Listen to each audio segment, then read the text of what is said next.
Returning to the city felt ... different. The familiar buzz of the streets was there. The towering buildings still kissed the clouds, but for Mai, something fundamental had shifted. It was as if the world had tilted slightly on its axis. And the epicenter of this change was Min.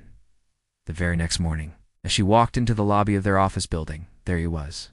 He greeted her with that easy smile of his, the one that usually made her day a little brighter. But today, it sent a jolt of panic through her. She mumbled a quick hello, her eyes fixed on a fascinating spot on the floor, and hurried past him towards the elevators. She could feel his gaze on her back, a silent question mark hanging in the air.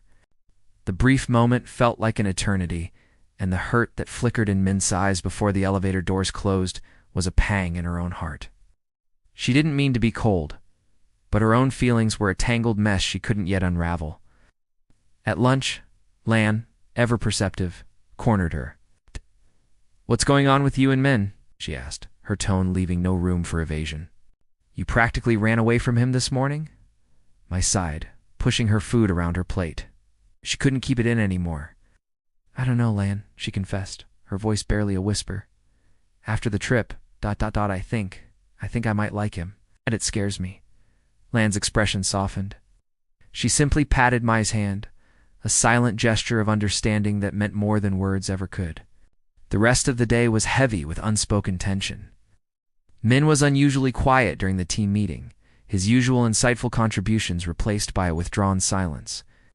He kept his head down, focused intently on his screen, but Mai noticed. She noticed the slump in his shoulders, the way his smile never quite reached his eyes when someone tried to joke with him. She kept stealing glances at his desk, a knot of guilt and worry tightening in her stomach. Then, long before the clock struck 5, he packed his bag and left without a word to anyone. The sight of his empty chair felt like a reproach. Where had he gone? Was he okay? Was this her fault? The question swirled in Mai's head, making it impossible to concentrate on her work. Meanwhile, Min found himself in a quiet cafe a few blocks away, a place he often went to think. He stared out the window, watching the city lights begin to blur as a steady drizzle turned into a heavy downpour. The rain mirrored the turmoil in his heart. He replayed the morning's encounter in his head. Mai's averted gaze, her hurried retreat. It stung more than he wanted to admit. He had thought something special was blossoming between them on that trip, a connection that was real and tangible. But now it felt like he had imagined it all. As soon as her workday ended, Mai grabbed her bag and ran. She didn't even bother with an umbrella. A frantic energy propelled her forward, a desperate need to find him to fix whatever she had broken. She had a hunch where he might be, and she followed it, her heart pounding against her ribs as she raced through the rain-slicked streets. She finally spotted him through the steamy window of the small cafe, sitting alone, a solitary figure against the backdrop of the storm. She pushed the door open, the little bell above it announcing her arrival with a cheerful jingle that felt completely at odds with the situation. Min looked up, his eyes widening in surprise as he saw her standing there, soaked and breathless. Without a word, Mai walked over and slid into the seat across from him.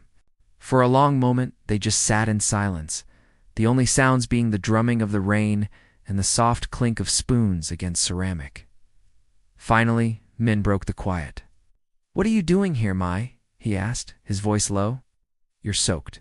Mai met his gaze, finally letting him see the worry and regret in her eyes. "I was worried about you," she said simply. "You left work so suddenly, and you were so quiet all day." The hardness in Min's expression softened, replaced by something warmer, more vulnerable. The simple, honest answer was all he needed to hear. And then the words started to flow. They talked, really talked, for the first time since returning. I apologize. Explaining how her own fear and confusion had made her act so strangely. She told him she was unused to feeling this way and didn't know how to handle it. Min listened, his gaze never leaving her face. He told her he understood that he had felt confused too. He forgave her easily and completely, and a huge weight lifted from Mai's shoulders.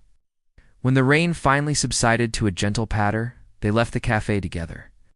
The air was clean and fresh, the city streets glistening under the streetlights. As they walked, Mai, distracted by a puddle, stumbled. Instantly, Min's arm was around her, steadying her, just like he had on the mountain trail. A shared memory flashed between them, and they both broke into laughter, the lingering tension finally dissolving completely. Min opened his umbrella, a large black canopy, and held it over her. "Here," he said, but Mai shook her head. Instead, she took a small step closer to him, tucking herself under the umbrella beside him. "It's big enough for two," she murmured, her shoulder brushing against his arm. They walked on, their steps falling into a comfortable rhythm. Raindrops splashed on their shoes and the hems of their pants, but neither of them seemed to mind. Mai found herself smiling, a genuine, warm smile that reached her eyes. She felt a sense of rightness, of peace, walking so close to him.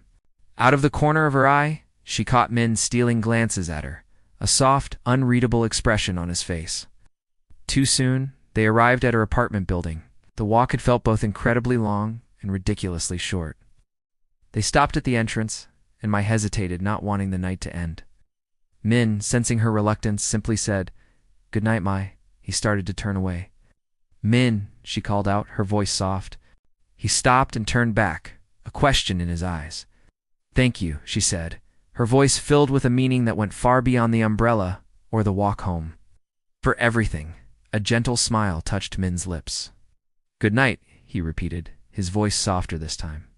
Mai stood there and watched him walk away, his silhouette shrinking in the misty night, a warmth spreading through her chest. "Who was that handsome young man?" a voice asked from behind her. Mai jumped, turning to see her mom standing in the doorway, a knowing look on her face. A deep blush crept up Mai's cheeks, and she couldn't stop the smile that bloomed on her face. She didn't have to say a word. Her heart was already telling the whole story. Thanks for watching our story unfold. If you're enjoying the journey of Mai and Min, don't forget to like this video and subscribe to our channel so you won't miss what happens next. See you in the next episode.